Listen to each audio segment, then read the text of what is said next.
चढवणार आहे की रागाचा पारा ह्याच्या आईचा आज चढवणार आहे आणि खैर नाही या गाण्याची मिळून सारे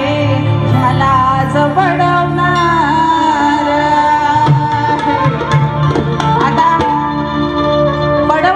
प्रेमानं आपण एखादी आई नाही का मुलाला बोलते गप घरात चल नाही तर असा बडव बडवीन ना गप चल हा काय उद्योग केले असते इथंच पण आता घरात चल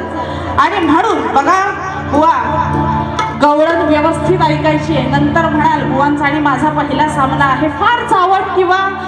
तुम्हाला वाईट वाटेल अशी काही गवळण गात नाही तर पहिलंच बुवा धबाकतील तसं नाही कार्यक्रम व्हायचे आहेत आपले अजून आहे ना त्याच्यामुळं बुवा शांततेनंच गवळण घेते बघा काय म्हणायचं आहे हे आजचा माझा झालाय पगार बुवा तुमच्या माहितीसाठी चालपण सांगितलेली आहे बघा काय म्हणायचं आहे घेऊ नका तुम्ही खोटा आहे तो माझा लाडाचा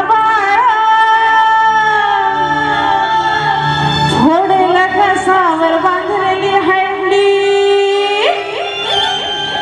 फोडेला कसावर बांधलेली हंडी सांगा कोणाला पटल का एकामेकावर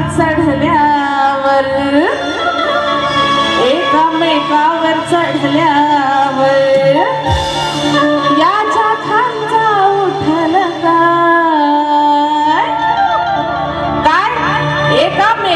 एकामेकावर चढल्यावर याच्या जो खाली आहे शेवटी ती आईच ना आपल्या बाळाची बाजू घेणार ती काय म्हणते माझ्या पोरानं चोरी केलेली नाही व्यवस्थित गवळण ऐकली तर कळेल घेऊ नका तुम्ही खोटा हाळ माझ्या मुलावर खोटा हाळ घ्यायचा नाही काय आहे तो माझा लाडाचा बाळ घोडेला कसावर बांधलेली हंडी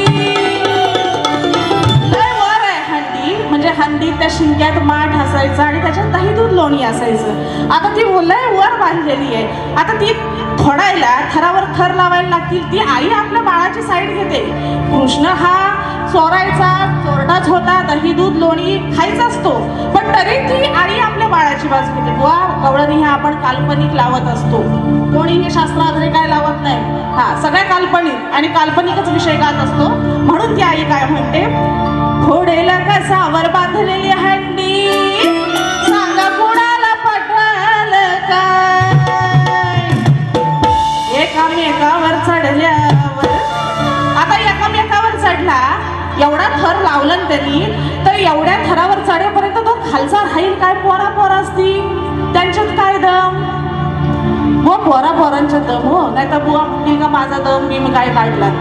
हा व तुमच्या दमाशी काय माझा संबंध नाही हा